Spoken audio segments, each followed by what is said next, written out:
We all want to be able to change the way we feel, and that's what I spend my life showing people how to do. And what most people don't know is emotion is created by motion. The way you move determines the way you feel. You have 80 different muscles in your face, 80. For most people, this is the largest area of unemployment in the country. They use the face the same way, they feel the same emotions over and over and over again. So what I was saying is, I have this deal with myself called priming. Every day, I say, look, you got to have 10 minutes for yourself. You don't have 10 minutes for yourself, you don't have a life.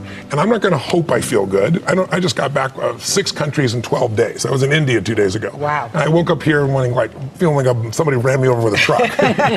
But you got yourself psyched up. But the way I did it is I do this process. And it's 10 minutes. I put some music on. I do this massive change in my breathing, so it radically changes the way I feel.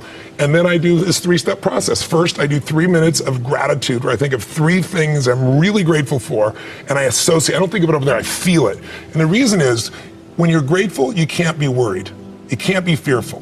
When you're grateful, you can't be angry. And anger and fear are what screw people up most in their relationships, in their life, in their business. So I wire myself. I was saying to you that most people want to be happy, but their habit is to be worried or pissed off or frustrated or stressed. And so they've got a highway to stress and they got a dirt road to happiness. So I wire myself. I've got a highway to gratitude, which changes all your emotions. And then I do a 3-minute process of kind of a prayer for my family and friends. And then I do a 3-minute process of the top 3 things I want to accomplish. I see it as done and I feel it. I'm done in 10 minutes. So sometimes I go 20, but my deal is 10, so there's no excuse not to do it. Most people have a belief about what their real potential is no matter what you tell them. And that affects how much action they take. And of course that affects the result. And then ironically, that result reinforces their belief. And then that belief affects it. So I'll give you an example. Let's say a person has unlimited potential, we all agree. But they take little action, little results. Why?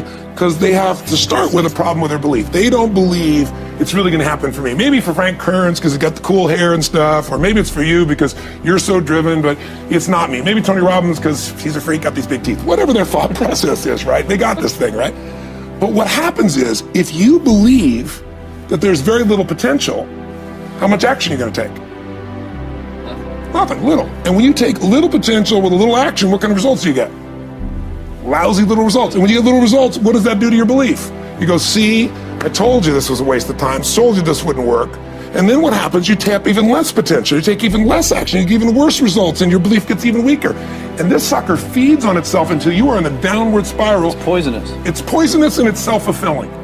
Now, what if something could happen that could come along and fill you with a sense of absolute certainty? Not like I believe, but where you know.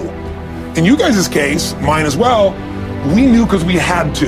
Because we burned the boats. There was no other option. We had to find a way. We weren't going to live that way. We all did it in different ways and for different reasons, but in essence, that was it. If you get yourself in a state of certainty that this is going to work, I'm going to find a way, and if this doesn't work, I will make the way, then you tap a lot more potential. And when you're certain in your potential, you take massive action. When you take massive action, you really believe in something, you get great results. When you get great results, your brain goes, see, I told you I was a stud. I told you this thing would work out. Now you're even stronger. You tap more potential, take greater action, greater results. That's how you went from $300 in a week to $2,500 in 5 days to $100,000 in a month to $1 million in a day. Same thing with you. And we get momentum. That's why the rich get richer and the poor get poorer. Now some people go out and they go, well, I'm going to take a bunch of action, all right? I'm going to open this product, I'm going to try it. And they'll say to you, I even did it. But it's like a salesman who goes and knocks on the door, and he knocks on 100 doors and says, you don't want one of these, do you? Yeah, exactly right. And even if he doesn't say it verbally, his face says it because he doesn't believe it's going to work. So his voice, his body, the execution is so weak. Maybe if he talks to 100 people, somebody's going to buy out of pity. They don't want his kids to starve, right? But he's not going to get the result. So the core difference in people is, how do you produce certainty when the world isn't giving it to you? You go out and you try, in your case, you're 100,000 in debt and nothing's working.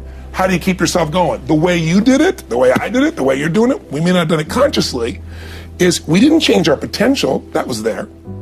And it wasn't even taking more action. Taking more action with a belief it's not going to work, it's not going to change anything. We got results in our head that made us feel certain as if it had already happened. See, whatever you're looking for, you're going to find. So if you want to change your life, my friends, you got to change your physiology and you got to change your focus. By the way, how fast can you change that stuff? How fast, my friends? How fast? How fast? Come on. In a heartbeat, once you rechange your conditioning. That's all you got to do.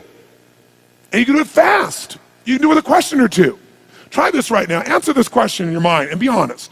What in your life today, if you wanted to be, could you feel proud about right now? If you wanted to feel proud, if you didn't feel like, I shouldn't be proud, if you wanted to feel proud, what could you be proud of in your life today? Your children, your health, your body. Is there a problem you faced? Instead of running from it, you finally stepped up and handled it? What could you feel proud of in your life today if you wanted to feel proud? How many can think of something? And when you think about this thing you're proud of, what about that makes you feel proud? What do you focus on that makes you feel proud? How do you breathe when you really start to feel proud? What's the kind of look on your face that starts to happen when you let yourself feel proud? Yeah. How's that feel?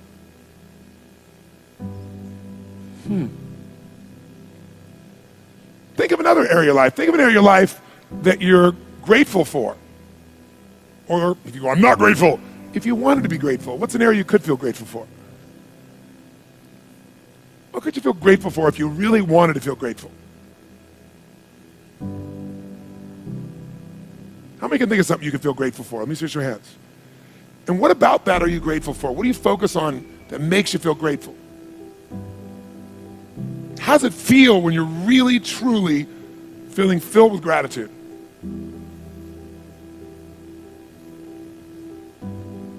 Here's one. If you wanted to be excited about your life right now, and you were willing to be excited, you're willing to buck everybody else's trend, what could you feel excited about in your life if you wanted to feel excited? What could you get excited about if you really focused on it and you really took it in? And you weren't in a negative place. What could you get excited about if you wanted to be excited in your life? What could you get excited about? How many of you can think of something you feel excited about right now? Raise your hand. Let me see your hand. Say I. When you're really excited about it, what about that excites you? Or when you're really excited, how do you feel? How do you speak? What's your life like? By the way, when you're excited, does it tend to touch other people? Yes or no? Absolutely. By the way, do people have a tendency, who feels different right now than just even a couple moments ago? Raise your hand, say I. Why? Because focus is controlled by questions. If you ask a different question continuously, not once, continuously, you will get a different answer. If you ask a lousy question, you get a lousy answer and a lousy state. Somebody says, why does this always happen to me? It doesn't always happen to you, but the brain's like a computer. Ask it a question, it'll have to come up with an answer because you deserve it, you idiot. Someone will say, how come I can never lose weight? You can lose weight, but if you keep saying, how come I can never lose weight, the brain's got to come and answer. It goes, you're a pig. Lousy questions create what? Lousy answers. Ask a better question, get a better answer. Now here's what I want you to get. I want you to get that you can change your state. How fast, guys? How fast? How fast? And if you get the habit of doing it, you'll have a different life. If you find your passion, you're gonna have this tremendous energy. It's sustainable energy. But momentum requires you always do the next thing to keep the momentum going. And the reason you get yourself in a passionate place is so that you change your life, and the only thing that changes your life is making a decision. So while you're in this passionate state, that's where you make decisions. You don't make decisions when you're like, oh, I don't know, what do you think? All right, let's decide. If you make a decision in a state without momentum, if you make a decision from a place where there's no passion, you are not going to get momentum. It'll kill momentum. It's decide, commit, and resolve. Some of you, in the past, you've gotten momentum, you've gotten passionate, you've even made a decision, but a decision is the first step. Decision is like a war. I got to do this or that. All right, I'm going to make myself do this. But commitment is when you now, after you've decided, you commit to do this for the long term. Whether it's hard or easy, doesn't matter. You're doing this. It takes it from this moment and it carries it into the future even when things are difficult. And the third state is resolve. Resolve means it's done. It's like, it doesn't even if you took action, it's done inside you, so it's done out there. There's no question whatsoever. Then once you decide, the only way the commitment and the energy and the momentum continues is if you take immediate, massive what, my friends? Massive what? Write down in your notes, massive action is the cure-all. Massive action is the cure-all. If you're having a difficult time with something, your relationship isn't where you want it to be, your finances are not where you want to be, your body's not where you want to be, your business is not where you want to be, you need to take massive action. And if that doesn't work, try something else. If that doesn't work, try something else. Keep going with massive action and you will find the way, because it will give you momentum.